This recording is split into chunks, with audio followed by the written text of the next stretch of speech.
Assalamualaikum warahmatullahi wabarakatuh. Waalaikumsalam warahmatullahi wabarakatuh. Bismillahirrahmanirrahim. Alhamdulillah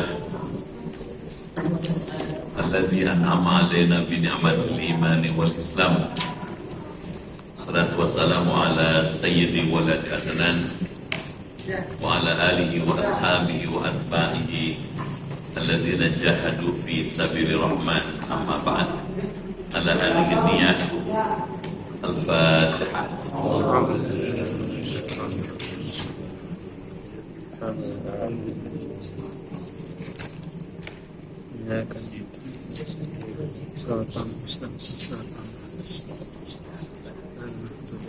Bismillahirrahmanirrahim. Ya Fatahu ya Alim, iftah abwaba qulubina bi nuri ma'rifatik wa akhrij alaina min dhulumatil jahli wal wahmi ila nuril fahmi wal ilmi waftah alaina abwaba ilmika kama fatahtaha ala anbiya'ika wa ulama'ika al-mutaqaddimin al-mutaakhirin wanshur alaina rahmataka ya dzal jalali wal ikram. Allahumma sallimna wa sallim dinana wa sallim ahlana wa auladana wa dzurriyyatana wa sallim jama'atana wa bil khusus jamaah Masjid Al-Kautsar min afati dunya wal akhirah wa la tasruf waqtana za imanana wa la tusallit alaina man la yakhafuka wa la yarhamuna warzuqna khairai dunya wal akhirah innaka ala kulli syai'in qadir. Allahumma inna nas'aluka shifaan ajilan wa sihhatan tamman lana wa la siyama jamaah Al-Kautsar. Ishfina ya Syafi, ishfihum ya Syafi, anta syafi la shifaa illa shifauka ya Allah, shifaan la yughadiru saqaman. Rabbana atina fid dunya hasanah wa fil akhirati hasanah wa qina adzabannar. Walhamdulillahi rabbil alamin. Ma'asyiral muslimin wal muslimat rahimakumullah yang terhormat pengurus Masjid Al-Kautsar, Bapak Ibu hadirin dan hadirat sekalian, keluarga besar Masjid Al-Kautsar yang dimuliakan dan dirahmati Allah Subhanahu wa taala. Malam ini kita bersyukur dengan rahmat Allah dapat kembali hadir bermuajahah di masjid yang kita hormati ini. Untuk itu saya menyampaikan ucapan terima kasih dan penghargaan yang tinggi atas pilihan Bapak Ibu hadir di majelis ilmu Al-Kautsar malam ini.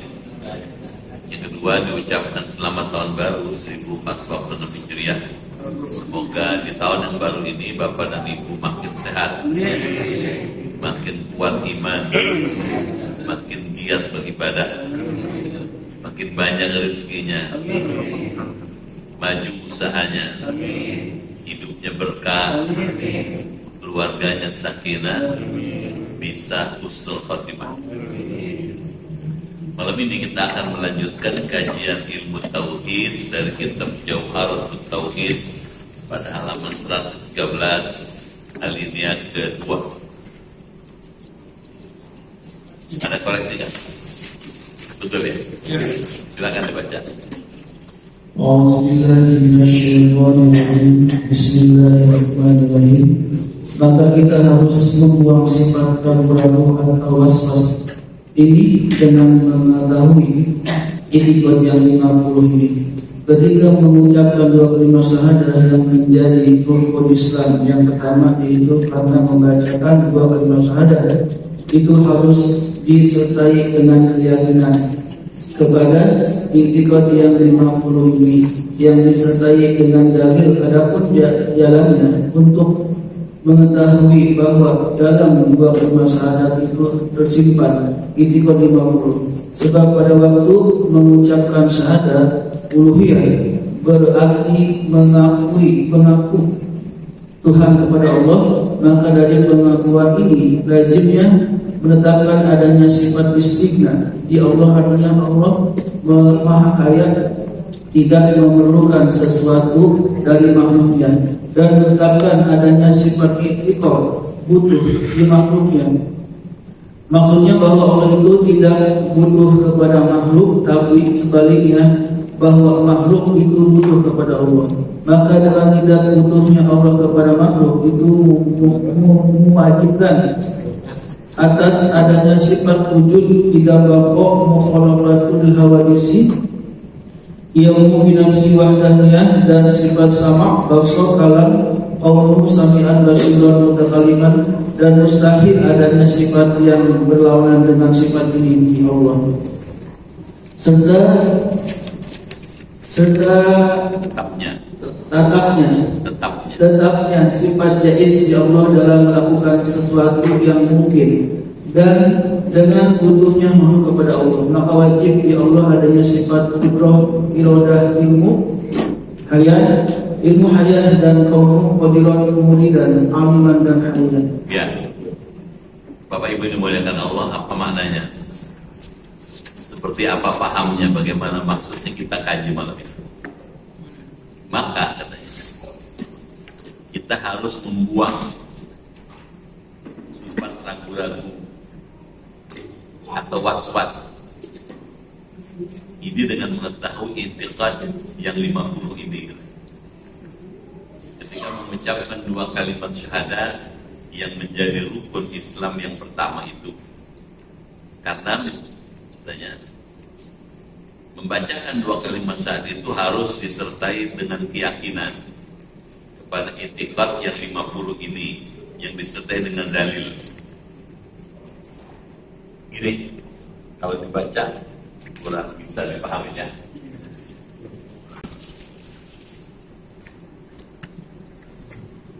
Ketika Bapak mengucapkan asyhadu an la ilaha illallah,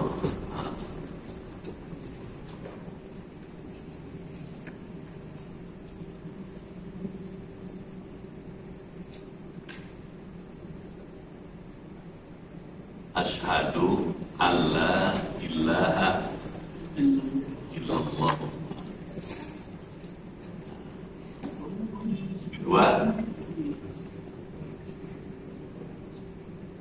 anna Muhammadan abduhu wa rasuluh.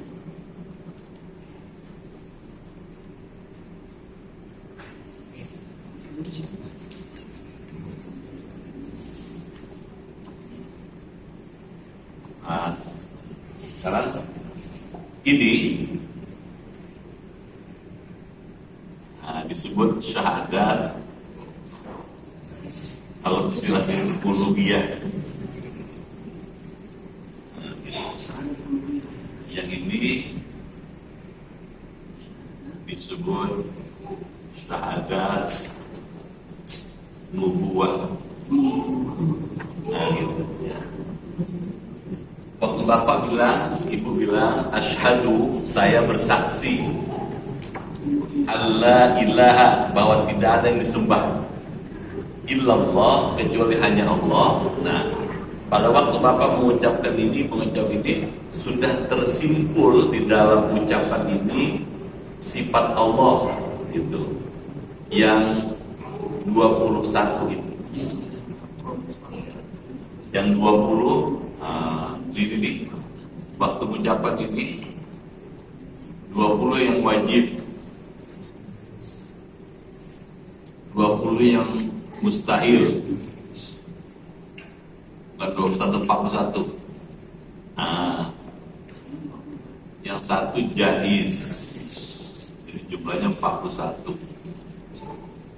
Jadi waktu Bapak bilang asyhadu an la ilaha illallah, di pikiran Bapak, di pikiran Ibu sudah tercetak, terpetakan 41 sifat Allah. Itu tak apa ya? Apa itu? Wujud, idam, baqa, mukhalafatul hawadisi, yang ta'ala binafsi wahdaniyah, qudrat, iradat, ilmu hayat, dan seterusnya. Sudah terpetakan di sini tuh mestinya kayak gitu. Itu tak apa ya? Pada waktu Bapak dan Ibu mempetakan seperti ini, gitu, di situ ada dua hal yang bisa diangkat. Satu, kita menjadikan Allah istighna.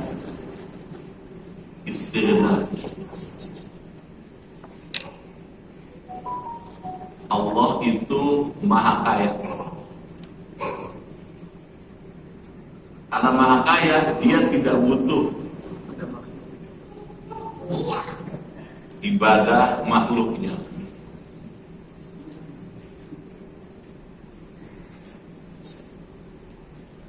Bisa tak kamu? Dia maha kaya, dia selalu sumber segala sumber, fokus dari seluruh fokus yang ada di alam semesta. Karena dia maha kaya, maka kita manusia, ini Allah nih, posisi Allah nih.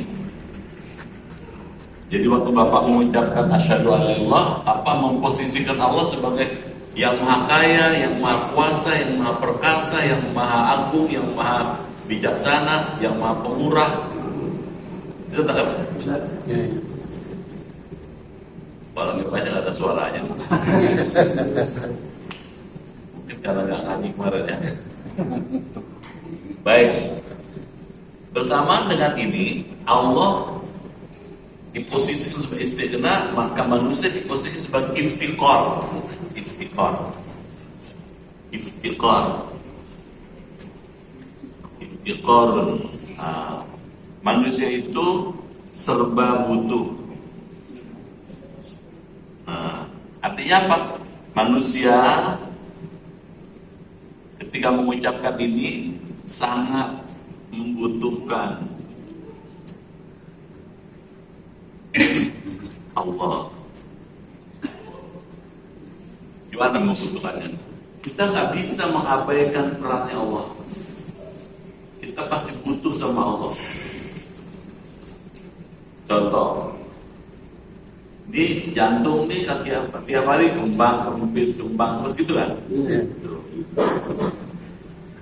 Sekali aja berhenti wassalam.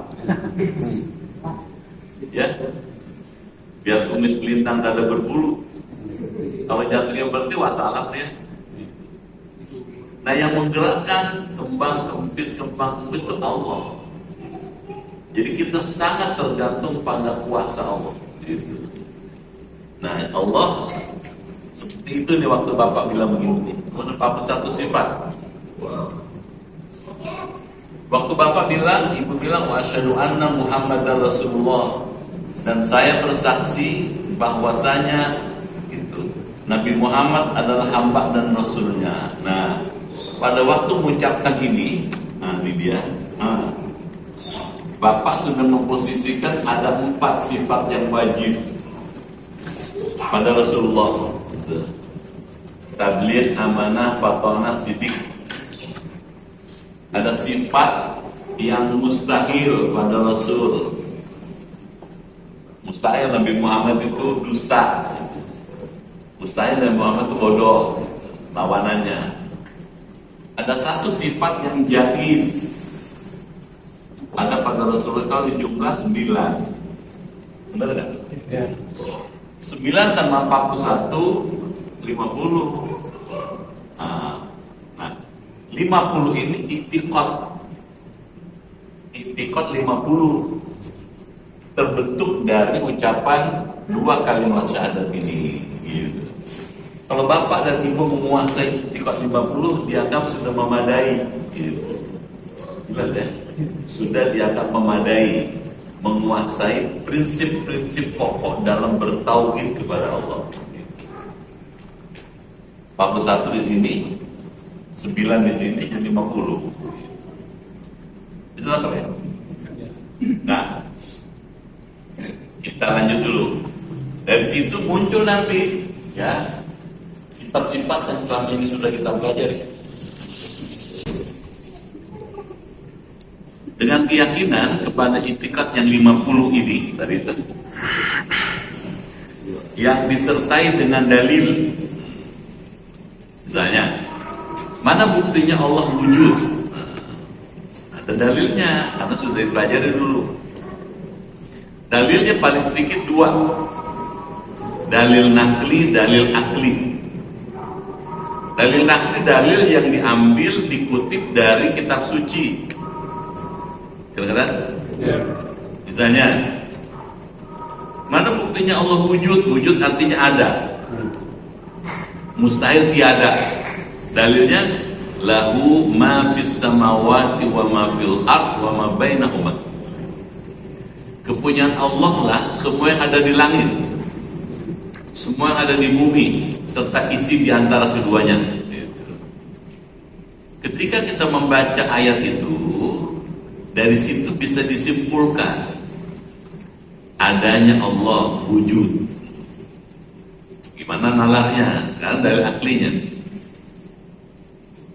Apa yang ada di langit milik Allah, apa yang ada di bumi milik Allah. Artinya adanya langit menjadi bukti adanya pencipta langit.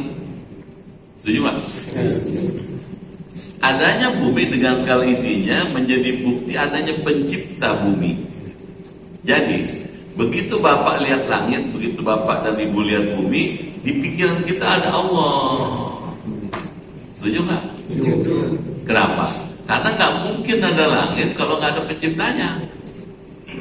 Pencipta langit bukan langit. Kata orang sana, beyond the sky, di balik langit itu. Siapa itu? Allah. Jadi ketika ibu bapak ngeliat langit, ingat Allah. Begitu lihat bumi dengan segala isinya, ingat Allah. Kenapa? Semua ini ada karena ada Allah. Kalau begitu Allah wujud. Wujud artinya ada. Setuju ya?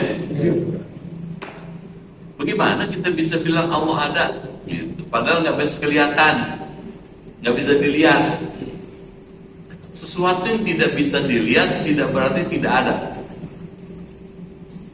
Contoh, saya selalu bilang nih pakai model ini cara berpikir. Bapak ibu pernah nggak melototin matahari? Ulang lagi. Pernah nggak ngeliatin matahari nggak pakai kacamata hitam? Nggak ya. Kenapa enggak? Karena silau. Betul nggak? Boleh nggak karena silau Bapak bilang nggak ada matahari? Boleh nggak? Boleh nggak? Nggak boleh. Kenapa nggak boleh? Gara-gara nggak bisa lihat matahari kita bilang matahari nggak ada. Nggak boleh. Sebab meskipun matahari nggak bisa dilihat, buktinya ada matahari itu.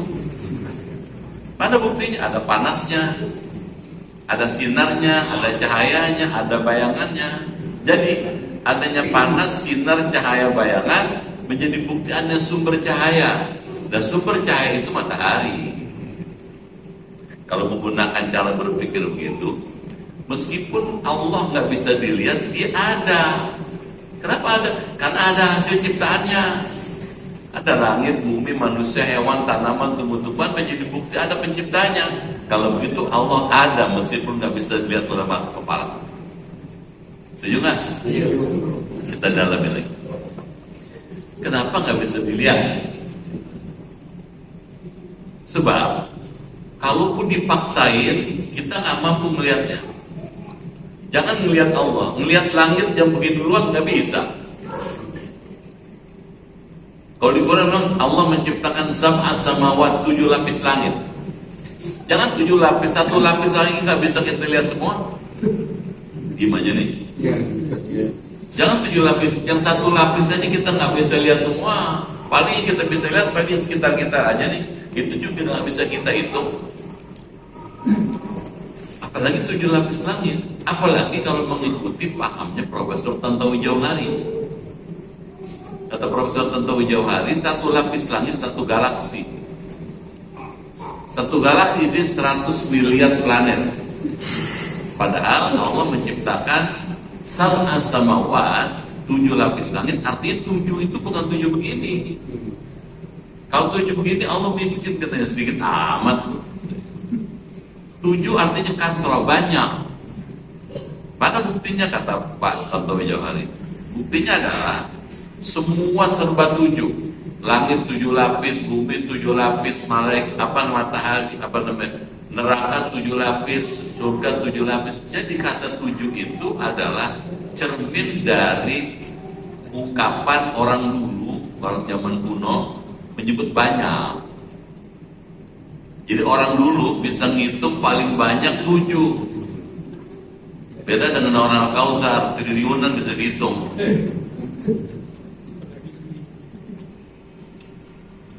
Kalau begitu 7 itu bukan 7 begini, banyak. Kalau begitu, kalau menurut Pak Noto Wijawari, Allah telah menciptakan 100 miliar galaksi.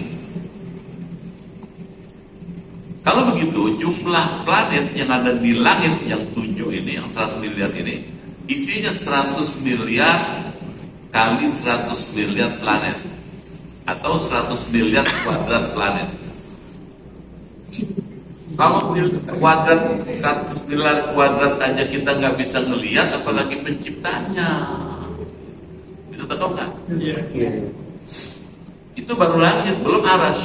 Aras itu akbar, katanya, lebih besar daripada 7 lapis langit.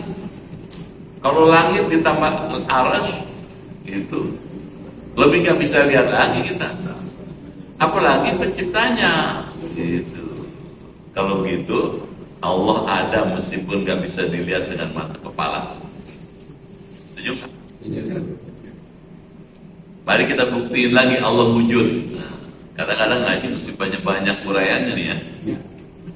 Contoh, Bapak pernah berdoa nggak? Aku cuma nyebutinnya. Pernah apa nggak? Pernah, tiap hari. Pernah nggak Bapak Ibu doanya dikabulkan Allah? Sering. Pernah, masa sih? Saya nggak bakal minta. Pernah kan? Begitu dikabulkan, tandanya Allah ada. Dia ngedenger, dia merespon, gitu. Doa yang Bapak Ibu baca itu Allah denger, Allah kabulin. Kalau begitu Allah ada. Itu baru satu, Allah wujud. Kalau begitu menurut ahli tauhid ini, jangan ragu-ragu sedikit pun terhadap Allah. Setuju kan nih? Nah, sebab pada waktu mengucapkan syahadat uluhiyah, itu tadi itu asyhadu an la ilaha illallah, itu syahadat uluhiyah.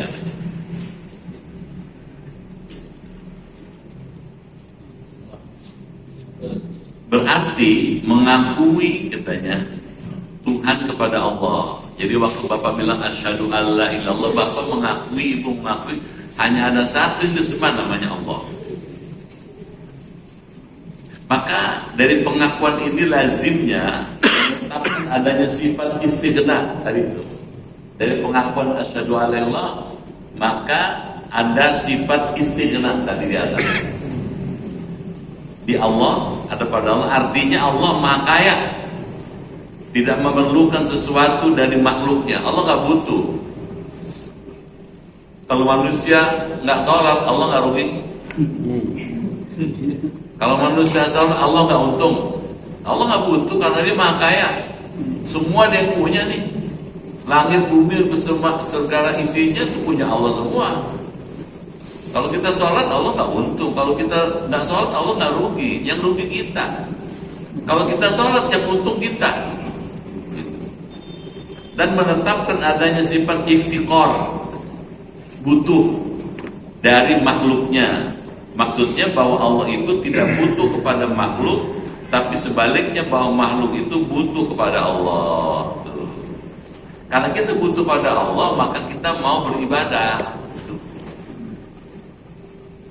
Salah satu ibadah adalah doa. Kenapa doa? Karena kita butuh sama Allah. Kita butuh sama Allah. Nggak dirasakan. Maaf nih, Bapak bisa sampai masjid Al-Kautsar, Ibu sampai di sini duduk dengan nyaman, itu karena pertolongan Allah. Saya bisa hadir di sini juga karena pertolongan Allah. Kalau nggak nyampe. Bagaimana nggak nyampe? Saya udah siap, 5:30 udah siap ngajar, udah pakai pakaian rapi gitu. Biasa 5:30 udah jemput. Ini sampai jam 6 kurang 10, jam 6 kurang 1/4 gak ada kabar ceritanya. Gak ada yang jemput gitu. Baru 6 kurang 5 menit sebelum maghrib dikirim, Pak katanya mohon maaf ada kendala teknis sedikit, sedang diatasi. Oh berarti gak bisa jemput. Udah saya sholat maghrib, duduk nungguin. Lama baru datang 6:30. Datang langsung berangkat ngajar sana, selesai ke sini. Apa artinya?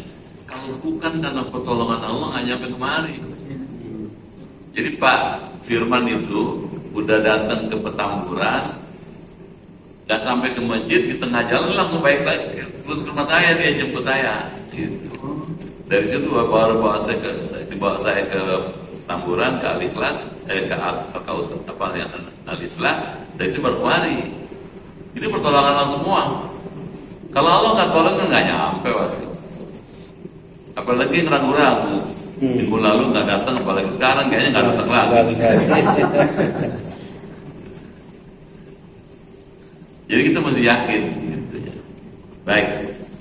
Maka dengan tidak butuhnya Allah kepada makhluk itu mewajibkan atas adanya sifat wujud. Karena dia nggak butuh, dia wujud, dia ada dia. Ada atau tidak ada manusia buat Allah nggak penting. Allah tetap wujud dia. Manusia ada, makhluk ada atau tidak ada, Allah tetap ada. Idam, terdahulu. Sebelum ada langit, bumi, makhluk, semua malaikat, Allah ada duluan. Idam namanya. Bako, dia tetap tidak berubah. Kalau manusia berubah, benar nggak? Dulu kita tahun 1900 udah lahir belum? Belum lah. Kalau udah lahir udah 124 tahun sekarang. Sekarang ada. Dulu nggak ada, sekarang ada. Satu saat nggak ada lagi. Benar nggak? Ntar udah nggak ada lagi. Jadi manusia itu sifatnya berubah. Kalau Allah nggak pernah berubah dia. Dulu ada, kemarin ada, sekarang ada, besok ada, kapanpun ada terus. Makanya disebut bakoh. Jelas ya? Siapa Allah? Mukhalafatul lil hawadith. Berbeda dengan yang baru. Manusia baru itu berubah. Allah tidak sama dengan manusia. Setuju nggak? Nih nalar lagi. Apakah sama yang buat meja dengan meja? Gimana? Nggak bakal sama dong. Yang buat meja Bang Udin, meja kayak begini, nggak bakal sama Udin sama meja. Kita dalamin lagi. Boleh nggak dibilang ini meja bikinan Bang Udin?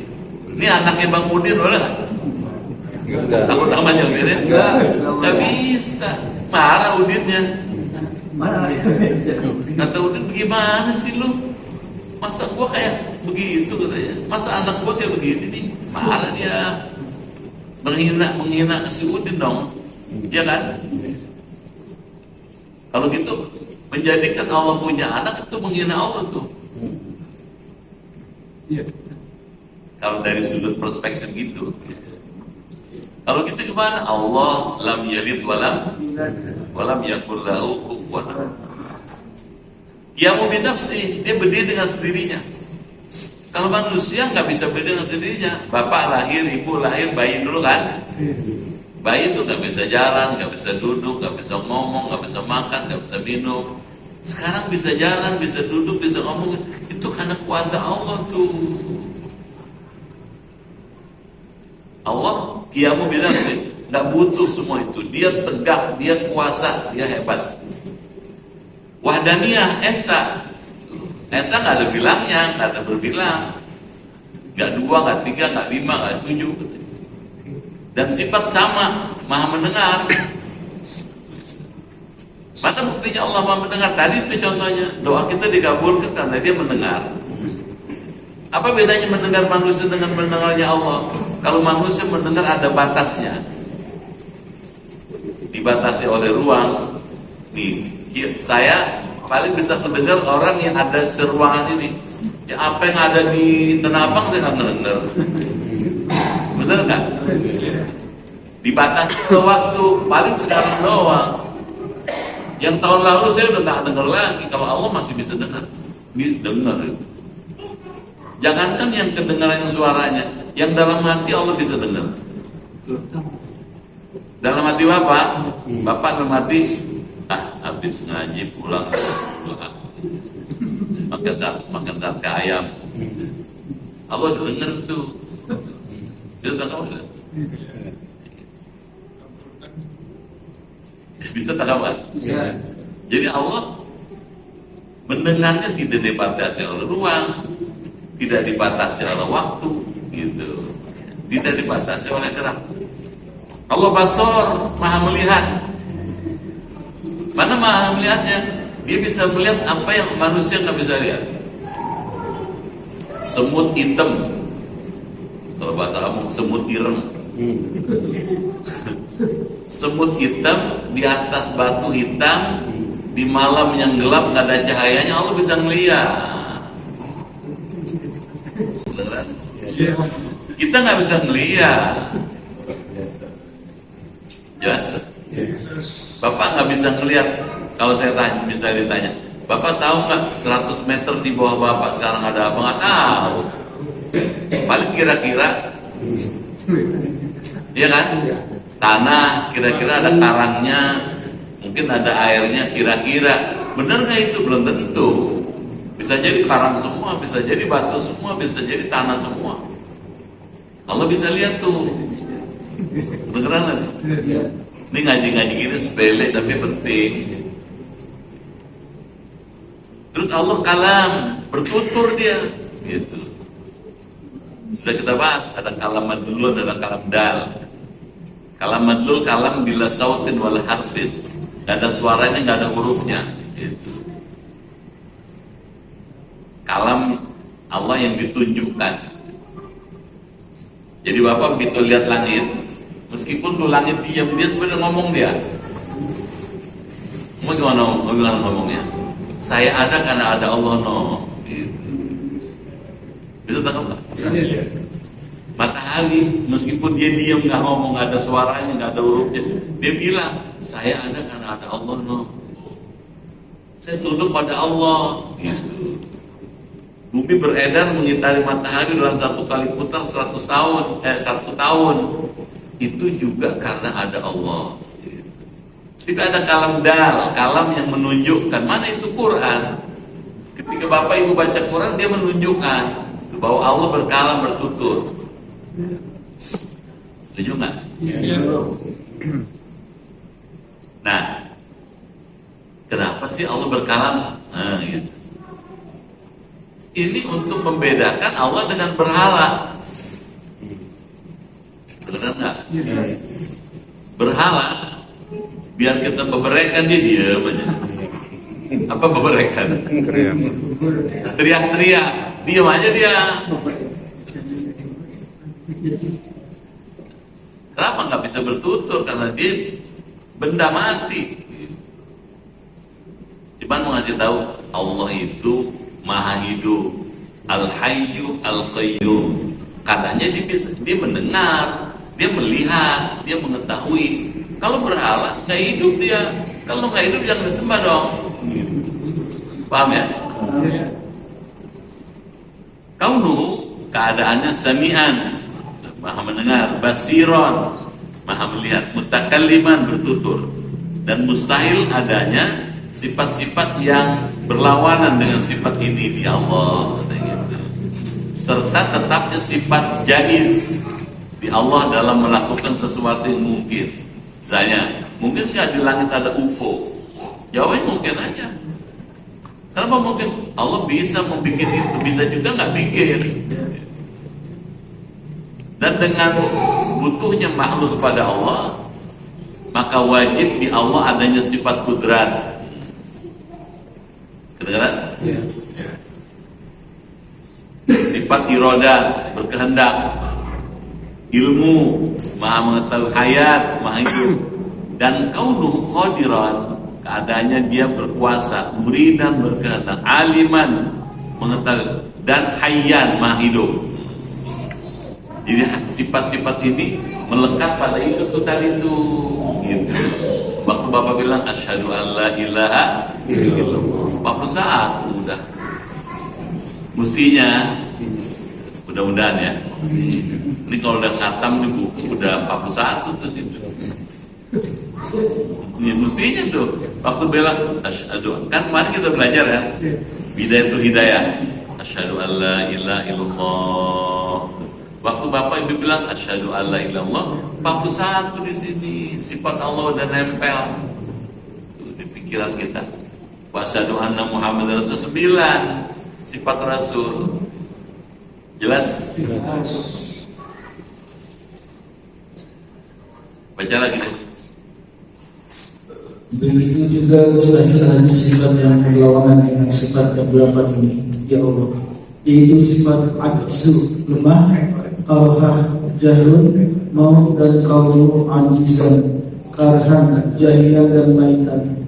Nah, itikad yang 41 ini terkandung di dalam syahadat uluhiyah, asyhadu an la ilaha illallah. Dan di dalam mengucapkan syahadat nabawiyah arti mengutarakan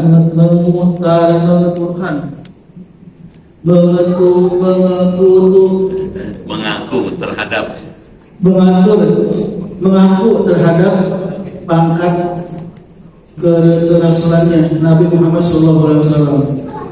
Maka dengan itu mengucapkan untuk membenarkan Rasul dengan apa-apa yang telah dibawanya, yaitu diantaranya Rasul itu wajib sidik, amanah, fatonah dan tabligh. Mustahil sebaliknya, yaitu kibun, khianah, jahlun dan kitman. Wajib menetapkan adanya aurat basyariyah di para Rasul yang tidak mengurangi terhadap martabat kerasulannya. Nah, sekarang sudah jelas bahwa dua kalimat syahadat itu mencakup terhadap semua itikad yang 50 itu. Maka makna lazimnya dari kalimat syahadat itu tidak ada yang maha kaya dari makhluknya serta dibutuhkan oleh makhluknya kecuali Allah. Ya. Sekarang kita lanjut lagi. Ya namanya ngaji gini baca terangin. Emang kalau ngaji gini emang perlu kesabaran nih. Maaf ya, bisa sabar. Kalau nggak sabar bisa pulas. Betul. Kan baca terangin gitu. Teks analisis namanya. Analisa teks. Jadi teksnya ditulis, dianalisa, diterangin gitu. Beda kalau ceramah kan berapi-api. Jangan. Kita lihat sekarang. Begitu juga katanya mustahil adanya sifat yang berlawanan dengan sifat yang 8 ini katanya. Di Allah tadi tuh ya, ayam, sama, basar, itu sifat-sifat azzu, lemah. Allah nggak mungkin lemah dong.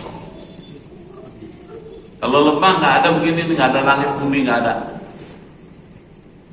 Karohah, jahal, bodoh, nggak mungkin Allah bodoh. Mautun, mati, nggak mungkin Allah mati. Kalau mati nggak ada yang ngurusin langit dan bumi ini.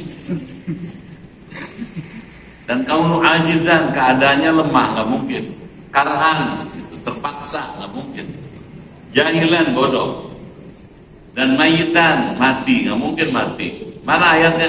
Allahu la ilaha illa huwal hayyul qayyum la ta'khudhuhu sinatun wa la nawm lahu ma fis samawati wa ma fil ard man dzal ladzi yashfa'u indahu illa bi idzni ya'lamu ma baina aydihim wa ma khalfahum wa la yuhituna bi syai'in min ilmi illa bima syaa'. Sampai selesai. Itu ayat kursi, a'zamul ayah fil Quran. Ayat yang paling agung dalam Quran. Dari 6.000 lebih ayat, yang paling agung itu ayat kursi. Kenapa paling agung? Isinya mengandung asma Allah, mengandung sifat Allah, mengandung zat Allah, mengandung af'al perbuatan Allah, lengkap situ.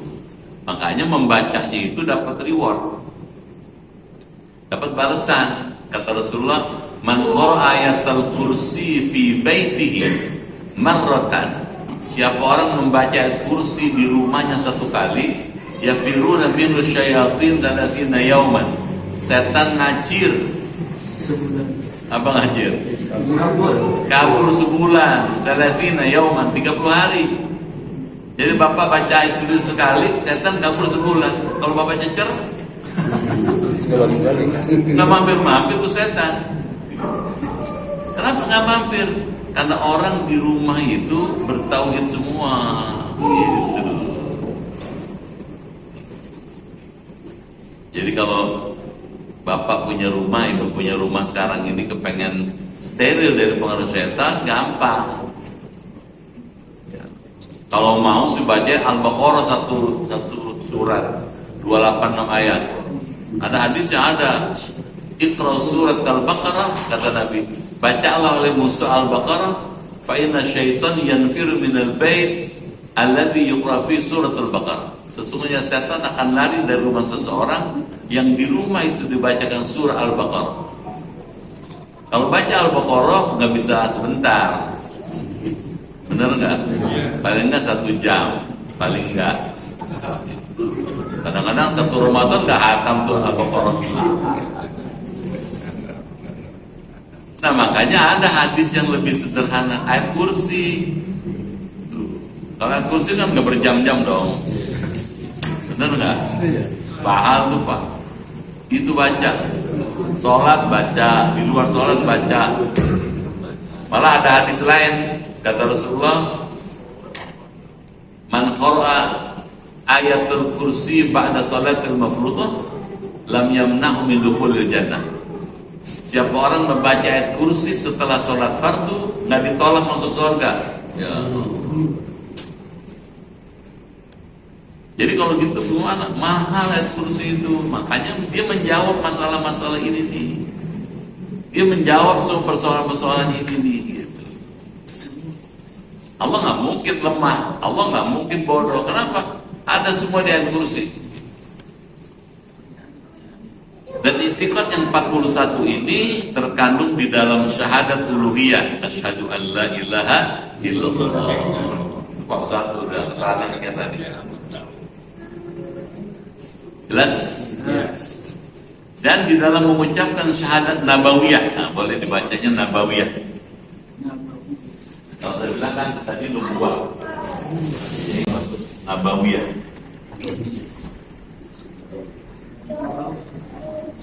Nah, ketika bapak dan ibu mengucapkan syahadat nabawiyah,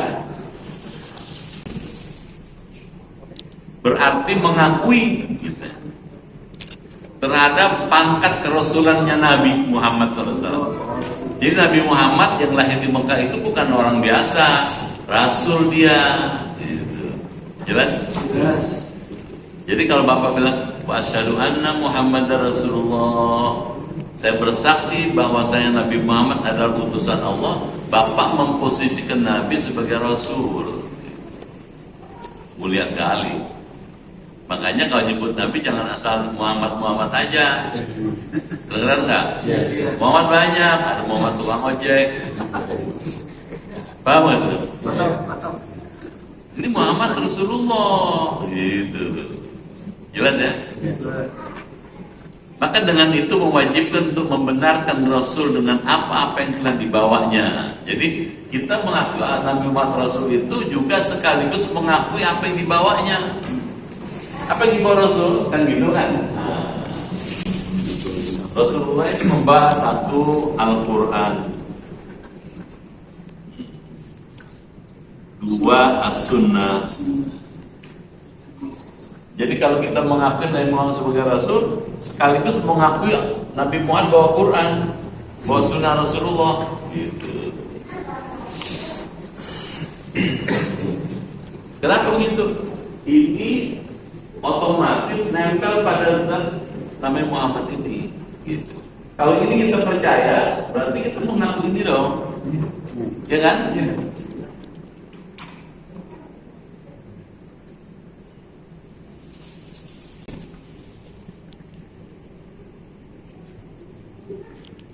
Terus katanya, yaitu yang diantaranya Rasul itu wajib sidik. Nah, satu, nah memang wajib sidik itu benar. Gak mungkin Nabi bohong. Kalau Nabi bohong, kalau Nabi Muhammad bohong, repot kita. Semua yang Nabi sampaikan pasti benar. Kenapa? Wa ma yantiqu 'anil hawa in huwa illa wahyu yuha. Apa yang dituturkan Nabi Muhammad pasti mengandung wahyu, katanya gitu. Bukan hawa nafsu gitu, tapi wahyu. Kalau gitu bener gitu. Amanah, dipercaya. Begitu diterima dari Allah melalui malaikat Jibril, dia begitu disampaikan, gak ada dikurangin, gak ada ditambahin barang sepotong pun. Amanah tuh. Fatona, cerdas. Kedengeran? Meskipun Nabi tidak seperti bapak dan ibu, pernah sekolah, Nabi meskipun nggak sekolah, tapi fatona, dia cerdas. Kedengeran? Apa contohnya? Nabi Muhammad meskipun nggak belajar secara formal di pendidikan formal, gurunya langsung Allah no. Gimana nalarnya? Gini, Nabi Muhammad pernah lagi jalan di Madinah, mau melewati sekelompok orang Yahudi lagi pada di pinggir jalan pada ngobrol, lagi pada di pinggir jalan nongkrong di jalan. Gitu. Ini diantara mereka nih ada tokohnya, tanya sama Muhammad tuh di Muliwat no. Tanya pertanyaan yang kalau kita tanya dia nggak bisa jawab. Tanya, kalau emang dia Rasul tanya. Nah, tapi sebelum sampai ke sana, udah dikasih tahu sama Allah. Wa yas'alunaka 'anil ruh. Mereka bakal bertanya kepada engkau tentang ruh. Kulir ruh, jawablah oleh kamu, ruh itu min amri Rabbi, urusan Tuhanku.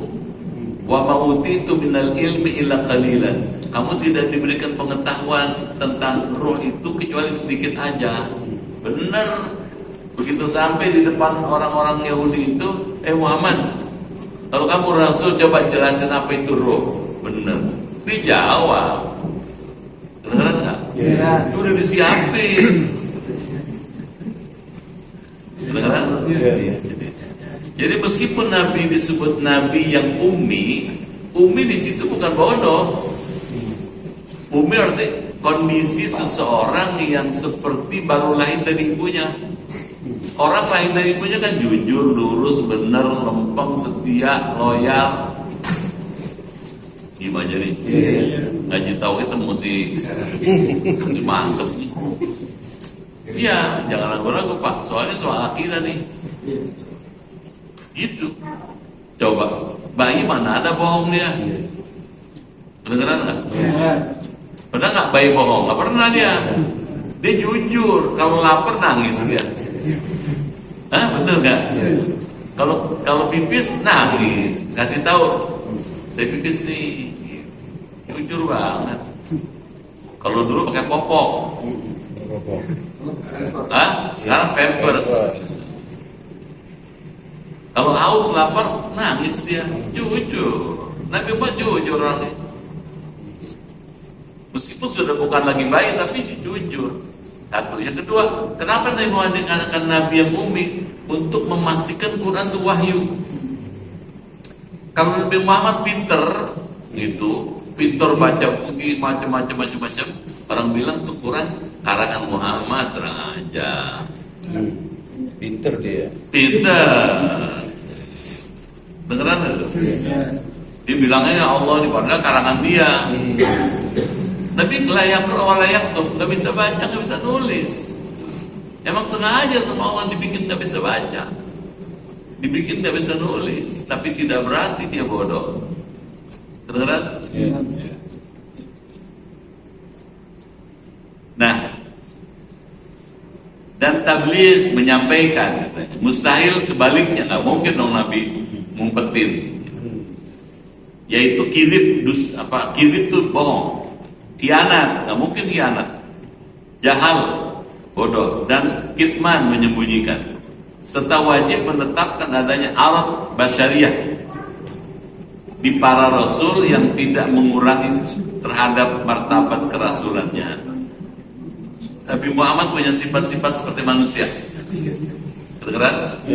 Aradun basyariah itu seperti manusia. Contoh, manusia menikah, Nabi juga nikah. Kedengeran nggak? Ya. Manusia makan, Nabi juga makan. Manusia minum, Nabi juga minum.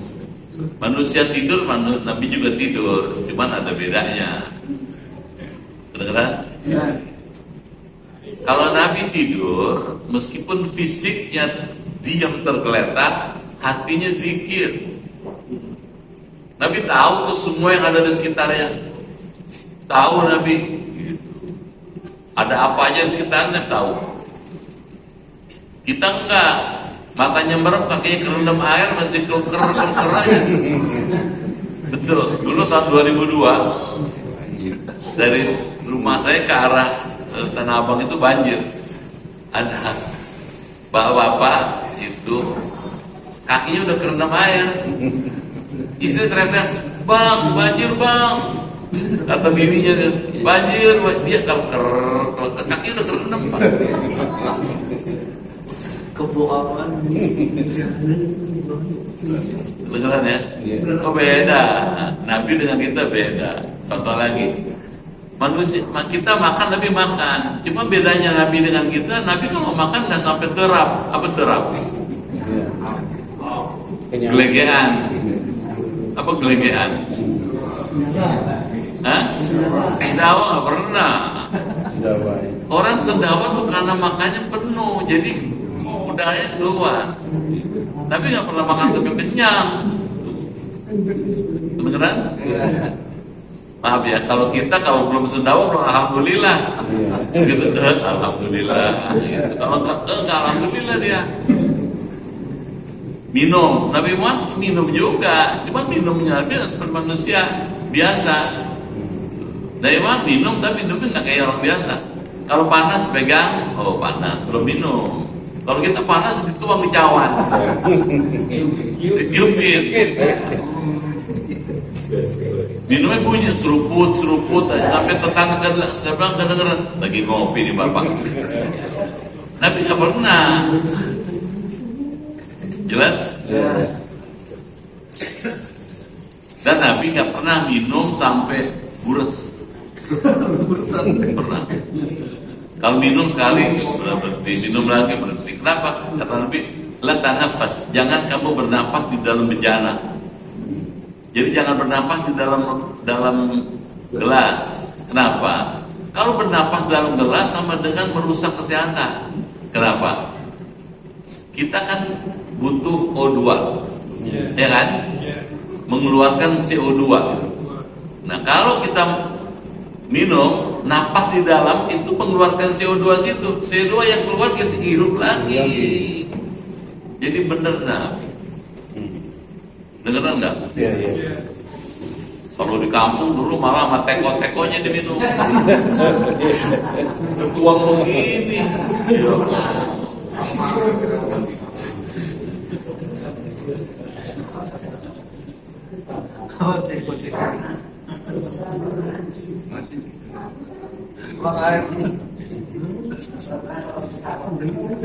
Jelas ya. Jadi Nabi makan, kita makan, Nabi minum, itu beda. Jadi tidak sama. Makanya dalam kitab Barzanji itu ada tuh, Muhammadun basyarun lakal basyari. Muhammad itu memang manusia, tapi dia seperti manusia biasa. Paham nih ya? Nah sekarang sudah jelas bahwa dua kalimat syahadat itu mencakup terhadap semua i'tiqad yang 50 itu katanya. Maka makna lazimnya dari kalimat syahadat itu tidak datang katanya. Tidak ada yang maha kaya dari makhluknya serta dibutuhkan oleh makhluknya kecuali Allah. Kalau begitu kita butuh sama Allah. Allahus Samad. Karena kita butuh, kita pantas dong doa, ibadah kepada Allah. Jadi belajar tauhid itu ujungnya ibadah. Kenapa kita sholat? Karena kita butuh sama Allah. Kenapa kita butuh? Karena memang Allah maha kaya. Gitu. Jelas? Jadi belajar akidah, tauhid, ujungnya syariah. Syariah nanti ujungnya akhlak. Gitu. Tiga itu menjadi satu kesatuan, itulah Islam. Amin. Ya Rabbal. Itu dulu kali ya. Iya, iya. Kadang-kadang kalau kebanyakan susah juga nangkepnya. Tandain sampai halaman 115.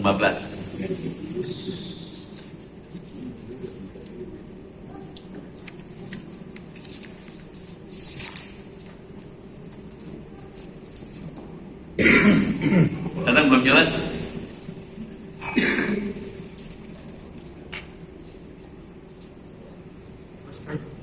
Ya Pak.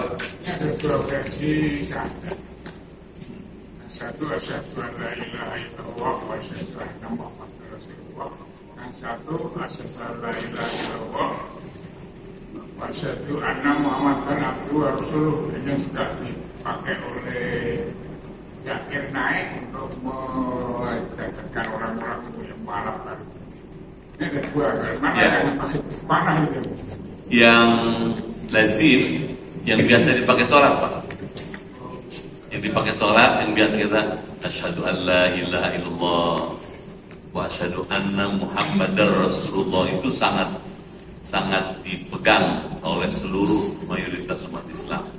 Wa Zakir Naik menyebutnya asyhadu an la ilaha illallah wa asyhadu anna muhammadan abduhu wa rasuluh, hakikatnya sama, intinya sama, cuma ditambahin pakai hu di situ.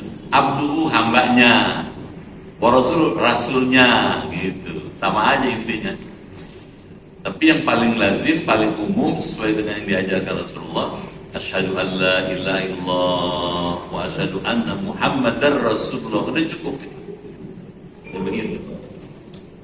Itu Pak. Sudah? Ya.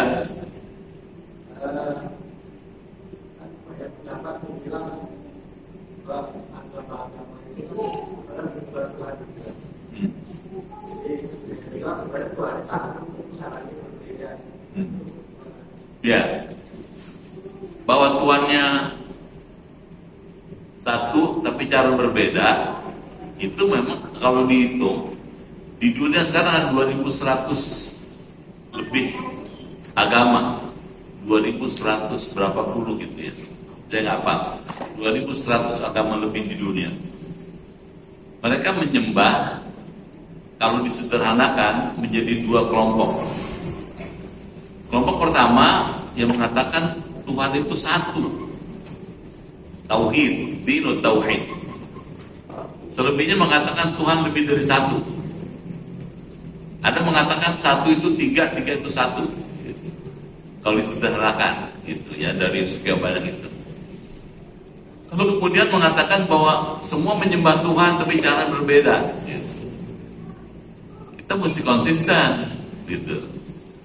Kalau kita menyembah Allah, maka cara menyembahnya, ibadahnya mesti ngikutin yang diajarkan Allah. Gak bisa kita menciptakan sesuatu cara menyembah kepada Tuhan yang cara manusia, gak bisa. Jadi kita sholat, ikutin yang diajarkan Allah kepada Rasulullah. Mesti gitu. Kalau kita konsekuen dengan yang kita sembah Allah, maka semua yang datang dari Allah kita percaya. Caranya, ibadahnya, model, bentuknya, syariatnya, akidahnya, akhlaknya, ikutin yang diajarkan Allah. Jadi seragam. Kita nggak bisa, misalnya, saya menyembah Tuhan, caranya menurut kita nggak bisa. Cara yang mesti dipakai ngikutin yang diajarkan yang disembah nih, gitu. Gak bisa kita mengkreasi sendiri, gitu. Gitu Mas. Jadi ngikut, gitu ya. Tadi tuh misalnya nih, kalau kita mengatakan saya bersaksi bahwa Nabi Muhammad hambanya dan rasulnya, asyhadu an la ilaha illallah asyhadu anna muhammadar rasulullah, kan gitu ya. Kalau ini kita pakai, maka konsekuensinya semua yang datang dari Nabi Muhammad, Al-Quran kita ikutin. Di dalam Quran dan Sunnah Nabi ini, gitu, sudah ada cara-cara ibadah. Karena kita ngikutin ini dan ngikutin ini, maka cara ibadahnya juga mesti seperti yang diajarkan ini dan dicontohkan oleh ini. nggak bisa mengkreasi sendiri. Itu tahu nggak? Gini begini nggak bisa. Itu tahu nggak? Itu kreasi manusia. Mesti ngikutin yang dari sini, diajarkan ke sini, dicontohkan kepada kita. Itu tetap.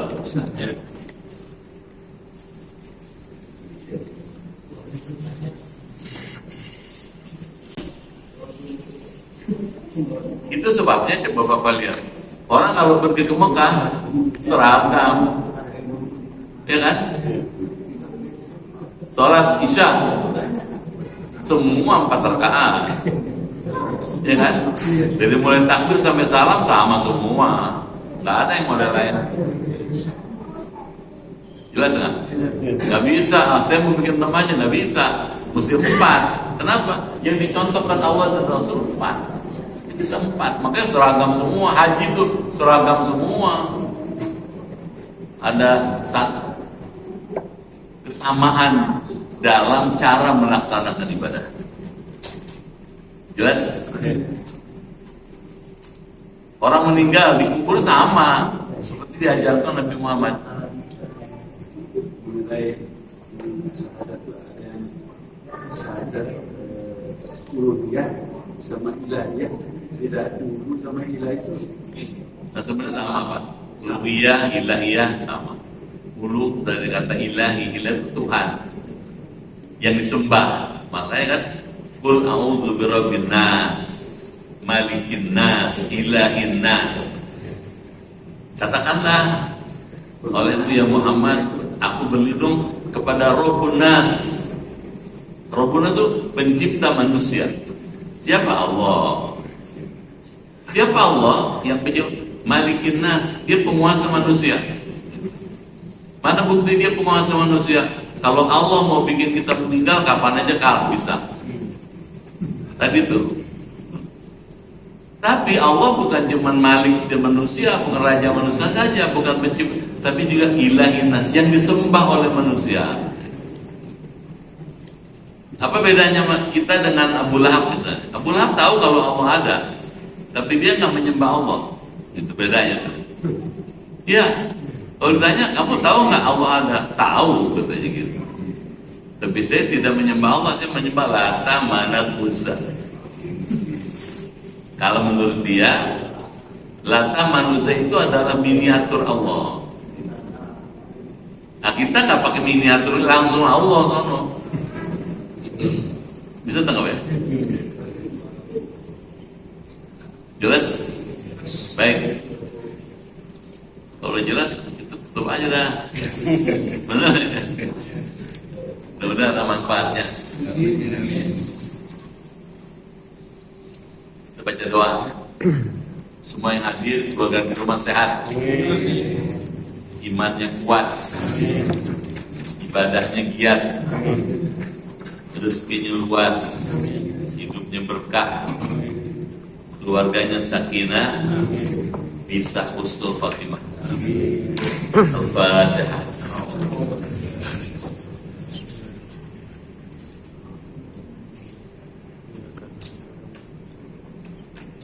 Bismillahirrahmanirrahim. Allahumma bihaqqil Qur'an wa bi kalamikal qadim wa bi Muhammadin khatamin nabiyyin wa bi haqqi ummil Qur'an alimna al-Qur'an wa faqihna fid din wa alimna ta'wil wa hdina ila sawa'is sabil.